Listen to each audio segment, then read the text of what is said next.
সারাদিনের যত ব্যস্ততা থাকুক না কেন রান্নাঘরে একবার হলেও আপনাকে যেতে হবে। এটা আমাদের প্রত্যেকটা নারীর ক্ষেত্রে, জানি না সবার ক্ষেত্রে কিনা, তবে আমরা যারা দায়িত্বের মধ্যে থাকি বা আমরা বাসায় রান্নাবান্না পছন্দ করি বা নিজেরা রান্না করি সবার সামনে পরিবেশন করতে পছন্দ করি, তাদের একবার হলেও রান্নাঘরে যেতে হয়।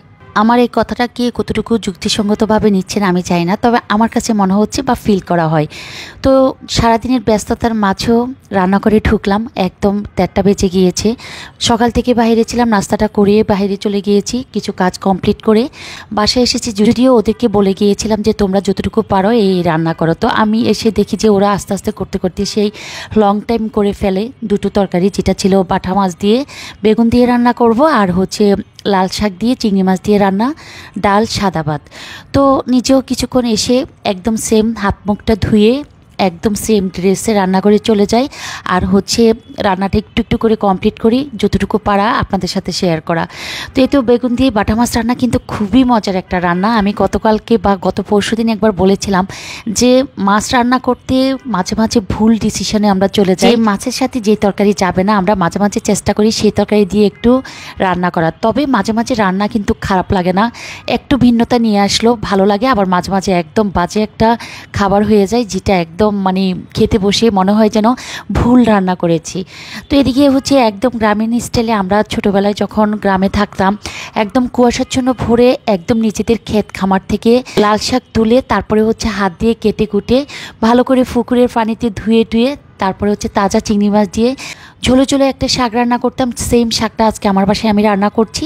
আর বেগুন দিয়ে তো বাটা মাছ রান্নার কথা শেয়ার করলাম, যে পারফেক্ট একটা রান্না, যেটা হচ্ছে সফট একটা মাছ, সফট একটা তরকারি, যেটা একদম পারফেক্টভাবে যায়। তো এই রান্নাটা আর হচ্ছে চিংড়ি মাছ দিয়ে শাক রান্নাটা সবার বাসায় কে কতটুকু পছন্দ করেন অবশ্যই কমেন্টস বক্সে জানাবেন। সবার কমেন্টস পড়ি, আমার অনেক বেশি ভালো লাগে। তো সত্যি মন থেকে একদম ক্ষমা চেয়ে নিচ্ছি, সবার রিপ্লাই দেওয়া আমার পসিবল হয়ে ওঠে না। যতটুকু পারা যায় ততটুকু একটা হলো লাইক চিহ্ন দিই, না পারলে হয়তো দিই না, সেজন্য কেউ মন খারাপ করবে না।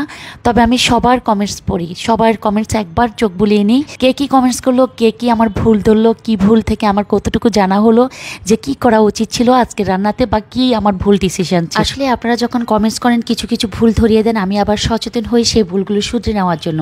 সেই জন্য আমি কখনো মন খারাপ করি না, ইচ্ছে করে বলি যে আপনারা বলে দিবেন যে আমার কোথায় ভুল ছিল। যেমন এখন যে কাজটা করছি এটা অনেকের কাছে ভুল হতে পারে, তবে আমি ওই যে আমার ভালো লাগে সেই জন্য ভালো লাগা থেকে দেওয়া।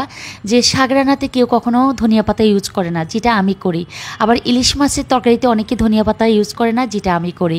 মাংসতে আমি জাস্ট হচ্ছে জিরা গুঁড়ি ইউজ করি। দেন ধনিয়া পাতা যতক্ষণ পর্যন্ত বাসায় থাকে বা পাওয়া যায় ততক্ষণ পর্যন্ত কোনো মাছে তরকারিতে শাকে আমি চেষ্টা করি জিরা গুঁড়ি না দিয়ে ধনিয়া পাতাটা ইউজ করার।